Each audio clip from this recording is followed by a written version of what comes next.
Of micro skills. So last time on Monday we talked about the different micro skills. Yesterday we used them in our practical, we put them into action. So today we're continuing. The last thing we talked about was, just to recap, is we talked about the golden thread, to follow the golden thread in your story. So while your client's telling a story, follow it, even though they might go into a different direction. Always follow the story. Where's your client going to? What are they doing? There's another thing we say is that your client drops gems. So it's like, sometimes I feel like it's some video game, like the magical world of Zelda or whatever. There's little gems you have to find. And so your client drops gems. Maybe they'll say something about their mother. If they mention that again, maybe 2 times, maybe 3 times, maybe after the 3rd time, that's very important to your client. They want to talk about that. So make sure that somewhere you bring that up and say, I'm just curious, you mentioned your mother 3 times, or you mentioned the relationship with your father 3 times. Can we just focus a bit more? Can you tell me more about that? Can we explore that? So that's just one thing we can do to pick up on important points. People sometimes say, I don't know what to ask, I don't know what to do. Just listen. Your client will tell you what to do. So you just listen, you just follow the story, follow the things they drop, and you just continue on that track. So, empathetic relationship. No one wants to tell a story to someone who is not interested or who is not warm and welcoming. Unless you can develop rapport and trust with your client, expect little to happen. Okay, that's very important. Your empathetic relationship. You must have a good relationship. Your client must trust you. They're going to trust you with everything in them. If they don't feel comfortable, they're not going to open up. They're not going to. There's certain people that I will not tell a story of my life to. These people, the less they know about me, the better. There are people that, I've secured my Facebook in such a way that you can't go past my profile photo. That's it. Other people's Facebooks are open, you can go anywhere without being their friends. So I choose who I put into my life. I choose who I surround my life with. And also as a counselor in your relationship, you must, and for that moment, you choose to be the most important person in your client's life. For that moment, your client's number one. You listen, you look, you're present, you're there, you are their best friend without revealing anything about yourself. You don't tell your client, you don't give your client your personal telephone number. You don't give your client your home address. You don't even have to tell your client how many kids you have. It's just keep that safe, keep your world separate from your client, but have a good relationship with your clients. There's no point in a therapeutic relationship where you invite everyone into your life. So if you think like, I'm going to build a relationship, I'm going to invest in this person's life, I'm going to bring them in, I'm going to go and take them to dinner or whatever, that's not how it works. You're not going to fix this person. If we talk about fixing people, you're going to go nowhere. You're actually going to just make a worse thing, because this person gets attached to you. They need to know that they're separate from you. So have a relationship in the counseling room, and that's where it stops. One of my clients the other night texted me. He just broke up with his girlfriend again, and he's living in his car. My first reaction is, I've got a spare bedroom. I can invite you to my house. That's not what's going to happen. So I said to him, would you like me to mention this to someone else that can help you in this, or would you speak to them, or do you want to? So he said, for the time being, I'm fine. So I texted him yesterday, hey, how are you going? Which is a bit crossing my boundaries, because I don't really like to do that, but I need to know what's going on in this guy's life. And he texts me back, he says, no, great, I'm still living in my car. So, okay, great, you chose that route. You have other options, but that's the route you choose for the moment. I'm not going to intervene. I'm not going to open my house for you. To be honest, I'm not even going to let you know where I live. Luckily, I live in a complex which is gated, so not anyone can show up anyway. But trust is very, very important between you and your client. Okay, story and strength. In listening to a client's stories, we are trying to make sense of their worlds. So when you listen to a person's story, you're trying to figure out what's happening in their world, what's happening with what they're busy with. So that's what we're doing, is we listen.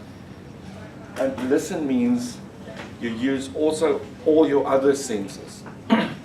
Your eyes, your body, which we call use of self. What do you experience while you're busy with your client? Do you feel tense? Do you feel relaxed? Do you feel what's happening in your own body while you are busy working with your client? So we listen, the stories tell about their lives, their problems, their challenges, their issues. And Carl Rogers says that the client is the expert of their own life. The client is the expert of it. That's Carl Rogers. And we are not experts of their lives. We're not going to tell them anything. So, and that's one thing, and that's one good tip for you if you want to fail a prac. Give advice. Tell the client what to do. Oh, prac 1, oh, the cat died, and I feel so sad. Please don't react by saying, have you thought of buying a new cat? Then you might get your client to burst out in tears and say, there's no one that will replace Fluffy. Okay? I wanted to. Yeah, but if you know me in the story, you normally know that the client played a role in, and is actually glad that the cat died, but that's just the extra edge we put in there. But don't ever give advice. Okay? So even with the other day with a client that texts me and says, I'm homeless. I live in my car. It's like, okay, fine. His reaction was, I'm happy I have 4 wheels. So good, dude. That works for you, it works for me. I'm not going to intervene. I'm not going to, you know where to go, and I can refer you on to someone that can help you if you need help. Okay. So, goals, setting goals. You'll see most of our practicals also, the last section is, have you helped the client to set goals? Okay, we need to set goals. We need to realize, what are we doing with this? Why are you coming to counseling? What do you want to achieve? As I say before, a good thing to do is when you end your session to say to the client, okay, we have worked on these goals in your summary for this week. I want you to go home and I want you to work on this and this and this. Okay. At the moment I'm doing a course, a public speaking course, and every time, at the end of the session, we get like, go and prepare a piece of this length for this time to make sure that you are prepared. So that's life. No matter what we do, there is always some sort of thing we have to do in the process. Same with counseling. Find goals. Right. So if you don't know where you're going, you might end up somewhere else. If you have no idea where you want to go with your client, you might just end up in a totally different direction, and you might not even help your client. So just make sure you have goals. Reflection of feeling. Emotional process in the working through of emotions and the ability to examine feelings and body states. Reflection of feeling. Reflection of feeling is interesting because we sometimes confuse that with PCT. How do you feel about this? Whatever. Reflection of feeling is more what's happening to you in as a counselor. So while I'm counseling you, I get the feeling, I get frustration. So I get the feeling of frustration while you're telling me the story. So when you do that, reflection of feelings, you say to your client, you know, while you were telling me that story, I felt frustrated. I wonder what it is. Do you feel frustrated? Can you tell me more about it? So reflection of feeling. It's not the client's feeling, it's your feeling. So I reflect what's happening in me. I reflect it to the client. I say, I'm feeling this. Do you have an idea why I feel this? Do you feel frustrated about the process that you're in now? If they say no, so nothing. reflecting your feeling back to the client, like I feel frustrated with your story, is that like... No, not that. Yeah, Because that will... confused. So while the client tells you something in that moment, and just take a note, we'll talk about it afterwards. Yeah. It's like while your client's telling you something, you say, while you were telling me that story, I got the feeling of frustration. So if you say, I feel frustrated with your story, the client might take it personal and say, I'm not going to go back. So you have to say, while you were busy telling me that part of the story, I felt this. Do you also feel frustrated about the situation you're in? So it's like the feeling, what's happening for you. While you were telling me that, I felt very sad. Do you also feel sad telling me that? So it's like, it's what's happening in the counselor, and you reflect on that feeling with your client. Restory, this is what we do. Many times effective listening is sufficient to provide students with the strength, or clients with the strength and power to develop their own new narratives. And you can read more about that in Ivey and Ivey chapter 8. So that's part of narrative. That's one section of narrative therapy too. It's like to restory. Change your story in such a way that it will become a good story. So change it from a sad story into a good story. So we restory. And as I say, chapter 8's got quite a lot of things that you can read on how to restory, what to do in the restory thing. If I can give you good advice is start reading Ivey and Ivey. It's good sleeping material, bedtime material. But if you can't sleep at night, read Ivey and Ivey. It's just very beneficial. It's better than the new Harry Potter book that's out. Read Ivey and Ivey. So, okay, action. Contract with the client to act and think in new ways tomorrow and the coming week. So you chat to your client, and we start to take action. So what are you going to do about this relationship issue you have with your mother? I think I need to start texting my mother more. Okay? Try to build your relationship again. Okay, so when are you going to start this? I think I'm going to start this every Sunday. Every Sunday I'm going to send my mother a text message. Or every Sunday I'm going to start sending text messages to all my children. Or just take action. So you've set goals, but now you sort of contract with your client, when are you going to do what?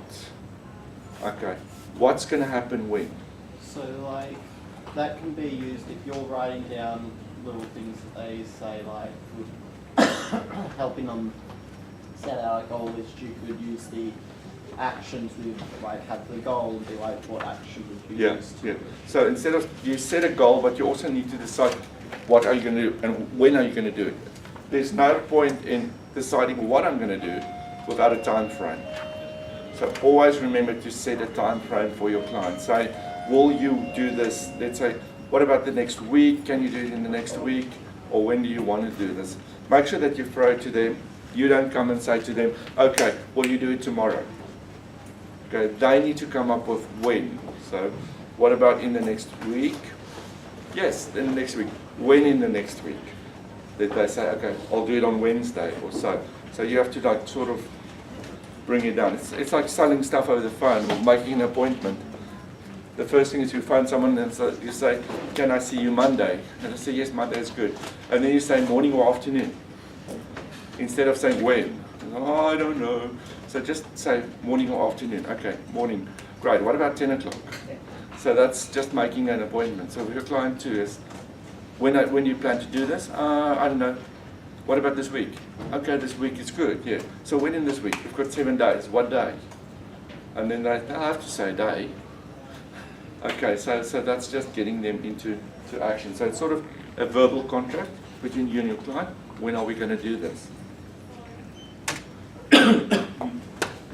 Respectful counselling and psychotherapy.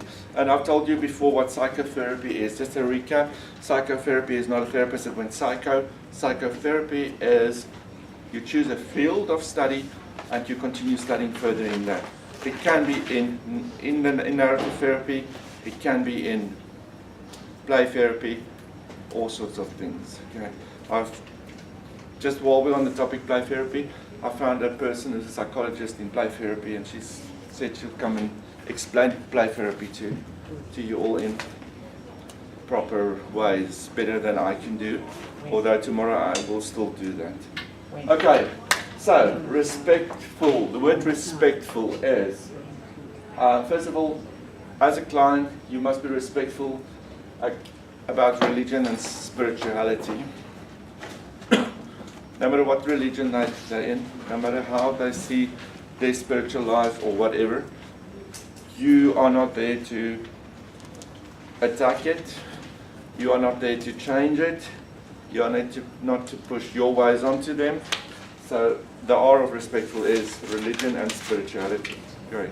So we'll take notes and chat about it later. Thanks. Then now E is economic or class and background. Okay. We respect all our clients. Okay. We don't look at their economical status and I don't really want to counsel you because S is sexual orientation or their gender identity. Alright, so we accept everyone no matter what their sexual orientation is, their gender identity is. Okay. Personal style and education, it's sort of clear. We speak to everyone, we deal with everyone, and we are respectful to every single client we have, no matter who they are. Ethnical and racial identity, it says for itself. Also legally, the only reason why I can refer a client, unless the fact that I can't work with them because of skills and things like that, the only real reason I can legally not say I don't want to work with someone is because of culture. Culture differences, especially language differences. That's the only real legal reason I can refer a client and say I don't want to work with you or cannot work with you. Okay, chronological lifespan challenges, that's a C, especially age-related things. We respect everyone, no matter age, no matter culture, no matter what. Also trauma. Some of our clients go through a lot of trauma, and we have to respect that, even if it's something that's totally out of our world, something we can never ever imagine someone can go through. If you start working with maybe a refugee from another country, I'm from South Africa, and you can speak to most South Africans. We went through trauma. We've seen people either get killed in our presence, or we have been attacked. So be aware that trauma is around us.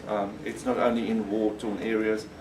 Everyone has some sort of trauma. Family background. Respect someone whose father is or was the Prime Minister, the same way as you respect someone whose father was a serial killer. So it's like the same. We don't judge our clients on their family backgrounds either. Okay. Unique physical characteristics.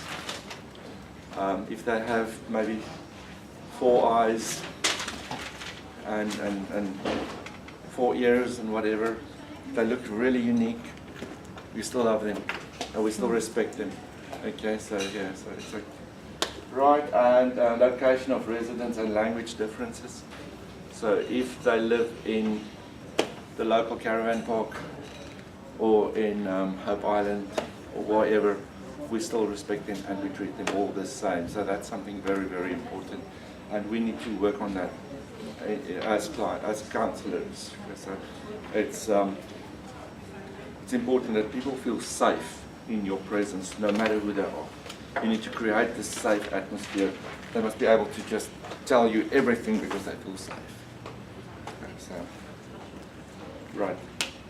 1 minute open for any questions. I was just wondering if the religious and spiritual things, if you're a counsellor who works within like holistic therapies like crystal therapy or any of those things that may have a spiritual thing that may conflict with religious, would you refer them on to someone else, or would you try to structure your therapy differently to go You would disclose it beforehand, which we call informed consent. So you'll say to your client, this is what I do, my spiritual connotation is this and this and this. I mean, the practice the practice that I work at is in a church. So, I mean, it's very clear that my counselling framework is around a Christian belief system. So you just disclose it. Okay, so everyone that comes to me will know. I mean, I go to a church, I'm not going to do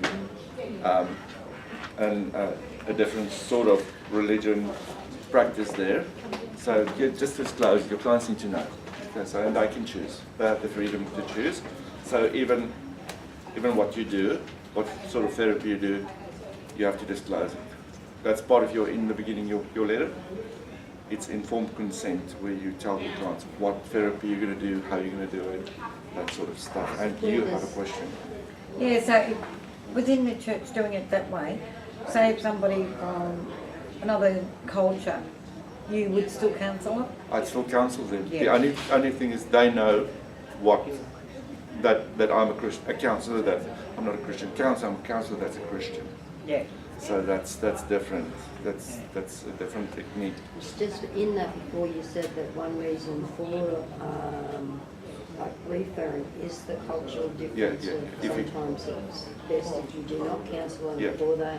Yeah. Does that come into own biases so too? In There's sort of, if you really clash with them, yeah. so it's like they sort of culture It still respect. gives them the choice if they want to come through. They still have a choice, but you also have a choice. Okay. That's the only one where you also, as a counsellor, So have that's a when choice. you have a Where choice. you can say no. We can say no, I can't do it. There's other things too, like I'm not a child counsellor, so I say no to But child. that's with specialties. Yes, that's not my skills and- specialty, and I'm not going to focus on that at all. So I say Yeah. no. So that'd be the same with like for the chronological lifespan challenges. If Yeah. you're like working with older clients, I may not have an understanding of what Yeah. they're going through. So Yeah. it may not It's just one of the ethical, one of the rights of the client is to have proper counselling, and counselling where you are really giving them everything you can. And if you're not qualified in that field, you can't do that. So you can't give them that, which is their right. So that's why you would refer them. Like I've tried play therapy. It's not working for me. I don't have the patience. I don't have the. Rather give me adults or teenagers. That's my field. So you actually develop. You'll know which is your field, and you know where to go and what will work for you. So yes. Okay. Can I continue? When you were talking about reflection of the feeling, you Yeah. know, as you, I know how you feel, frustrated, is Yeah. that right? Now, if they say no, Yeah, that's fine. That's fine. Then you just don't say any more? They say, okay, cool. That's fine. I was just wondering. That's fine. Okay. I'm feeling this, but if you don't feel that, that's fine. Yeah. You just move on. You don't keep it. Okay. Okay, so you So don't. because your what I feeling wanted can to be know. Yeah, different yeah, to theirs. yeah. You don't go and say, no, but really, I feel frustrated. Come on, there must be something. There must be. Don't try and get something out of someone that's not there. In the end, close them off. yeah, or they just say, yes, yes, I do feel like that, just to shut you up. Just let it go. Yeah, just let it go. So you've just expressed how you felt. Yeah. And it goes on from there. Yeah, like if their hand shaking, I'm wondering, when I asked the question, your hand was shaking, what's there? Oh, no, nothing. It's like, okay, fine. Yeah, don't jump on them. Don't jump there. If they don't want to talk about it, they don't want to talk about it. Okay. We're not going to force them. So, It's like handshaking and stuff like that. I know to me that's just like a habit from Yeah. my anxiety and stuff that even if I'm not anxious, I'll still get like. yeah, so if there's nothing, just. What the religion and okay, so this is now the one we did just in did. What is your religious and spiritual orientation? How does this affect your thoughts, feelings, behavior as a counselor? Okay, so this is something that I want you to reflect on. And so I'm not, each one of these, as we mentioned them, I want you to actually just in your own private time reflect on this. How would you react to someone from a different religion or a different culture, or how's that going to impact your counselling? Like share a law. So that's just something that you need to think of. One is economic class background. If you are really a snobbish person, how would that affect you? I mean, we all have our preferences. I mean, I see myself as a snob. You don't look like a snob. No, I'm a coffee snob. So I only drink proper coffee. I'm a coffee snob. So, but we all have our preferences. So also when we get to people, okay. So how would that affect your counselling? Right. Sexual orientation. Some people say that's a big issue for me. That's a big no-no.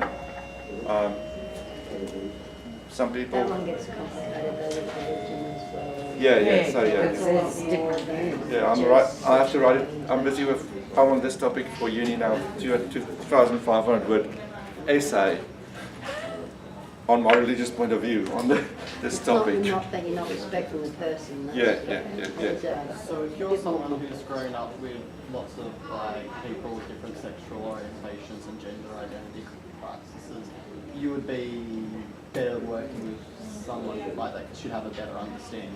You might, but it all depends on how you will. So go and reflect on these things at home in your private time. How would you react See, to I this? think one you might see like with someone, one might be fine with that one, but not fine with the Yeah, religious yeah, one. yeah. Where, so Each one's got stuff that's like the sexual orientation's got no issue with me. I've Is that got why no we have to problem. look at our own values But- and beliefs to yeah. understand Yeah. how we feel about That's it? probably why it's Yeah. the biggest thing too, This- our own value and beliefs. Yeah. Personal style and education. Funny man. So, which each one of us got our own thing on that too. Personal style, education, ethical racial identity. It's interesting sometimes when I read, especially the culture unit stuff, what students write, I can see where their problem is. I've got one student who I actually wrote notes and say, please, there are other cultures than this culture. So I will not work with them. I will not work with them. That sort of stuff. That is not, okay, great. I'm glad you've identified that, but how are you going to work with this if you get into this situation? So that's why I want you to reflect on this. Isn't that culture though? That's culture. So isn't that where it's more likely to You are be? flexible. You are flexible there. But how are you going to address this? And you can't be judgmental. You can't be judgmental either.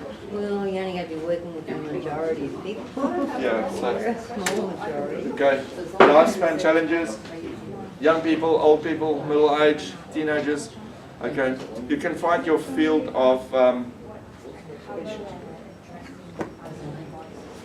your field which you think can be good for you, which you can focus on, but also develop in that area. If you are a child counsellor, be a child counsellor. Advertise as a child counsellor. Don't advertise as a general counsellor. If you are focusing on teenagers, say I work with teenagers.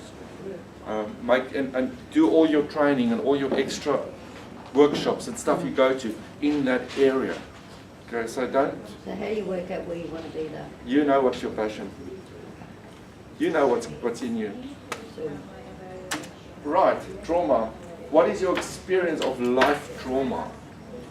Okay, and it's important if you had lots of life trauma experiences, do not go and share it in your counselling session. Your client doesn't know about your trauma because they want you to know about their trauma. Okay, so that's why, what is your experience of trauma? What trauma have you had? And the idea why I say is, I want you to identify your own trauma, is that when you sit in the counselling room and your client comes and tells you this trauma, you've already dealt with this.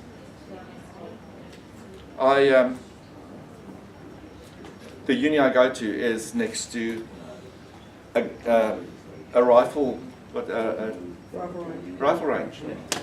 And when I started there, that's just close to the time I immigrated, when I sat there on Saturdays, they were shooting, and that freaked me out. Yeah, but it, Hearing gunshots the whole time. It's like, and I got all these pictures of stuff happening. A few years later, I'm fine with it. I'm sitting there and they're shooting like crazy. It's like, they asked me, Nick, the one guy who was in that class where I feel like freaking out, said to me, how are you now? I said, oh, that's fine. I don't even hear it. yeah. So I've dealt with it. So that's why I want you to reflect a bit on trauma that you went through and how you're going to deal with that trauma. Family background. How is your life experience influenced by your family background? How is your family background playing a role in you? How was your relationship with parents, that sort of thing? Brothers, sisters, siblings, family background. Okay. And stuff comes up and stuff causes issues. I've got an issue at the moment. I lost my dad 3 years ago to Alzheimer's. If a client comes to me and they talk about Alzheimer's, that does it for me. Yeah, clears it. I'm sitting there smiling and listening, but afterwards I go like I have my moments. So those things play a role in our lives, and we need to identify that and work with that and through that before you sit in the room. Sometimes even with that, I think sometimes there's patterns that come into your family history. Yeah. You don't realise that. Yeah. Unique physical characteristics. How well do you understand the importance of body in counseling? Even your body. How well do you understand the importance of the role of your body in counseling? If you sit there on your... It speaks for you. If you sit there, crossed arms, how do you want your client to speak to you and think like, this guy looks so angry? Being tall, I need to work with that. Make sure that I don't, especially when you work with a woman that's been abused, you need to be very sensitive of your own movements, that sort of thing. Again, when you're short, you need to make sure that you sit and deal in such a way that your client doesn't intimidate you if they are tall and big. So you need to be aware of your body and how you're going to use your body in your counseling session, because it plays a huge role. So just go and look at books about body language. There's lots of stuff on the internet about body language. Just study a bit of body language. Open, close. Don't go to all these things that if they touch their ear, they don't like what they hear. If they touch their nose, they're lying. That sort of stuff, which sometimes is possible, but sometimes their nose was just itching. So it's like, if they play with their wedding ring, that means this. Not always. Sometimes it's just a habit. Location of residence and language differences. Where do you live? So I just counsel people from Hope Island. Oh dear. Yeah. Sorry if you don't live in Hope Island. Nah. Sorry. So language differences, location. All right. Make sure that you work on these things if you've got an issue with it. If you've got an issue of people that live in a certain area, it might be good not to go and open a practice in that area. But if they come to you for counseling because you're such a great counselor, be nice to them. Okay? Yeah. Just be nice. And do your best. Right? Language differences. Language is an issue. If your client doesn't understand you, that's really an issue. We're going to go nowhere. I mean, the girl at McDonald's don't understand me at all. I may order 3 things and she always gives me 2. When I say 3, she gives me 2. 3 coffees, I get 2 coffees. 3 hamburgers, I get 2 hamburgers. I'm standing there now, 3 coffees, 3 hamburgers. I have to use sign language with the girl because she doesn't get me. The girl at the drive-thru, every time I go through, I hear she says to me, "Good afternoon, take your shirt off." That's what I hear. If I go through the drive-through, that's what I hear. My friend hears, "Good afternoon, what's your order?" I sit next to him and I hear the same thing, and I hear, "Take your shirt off," and he hears, "What's your order?"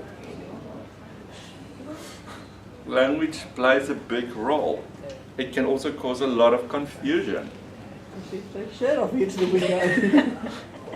So, I know in hospitality, when I was doing hospitality, there was a big, like, thing with the language differences, because, like, you had some of, like, your Asian people who would just come over and, because of their like the broken accent, Yeah. you would have some difficulty understanding, and it's vice versa. yeah. Like if I drive, if I get to a red robot, I stop.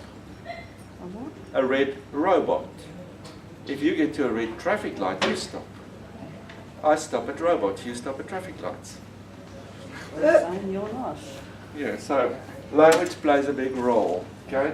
Know your strengths and weaknesses. As a counselor, know your strengths and weaknesses. Know what is good and what you're bad with. And if you're bad with working with children, don't go there, okay? It might cause more tears to you than to the child.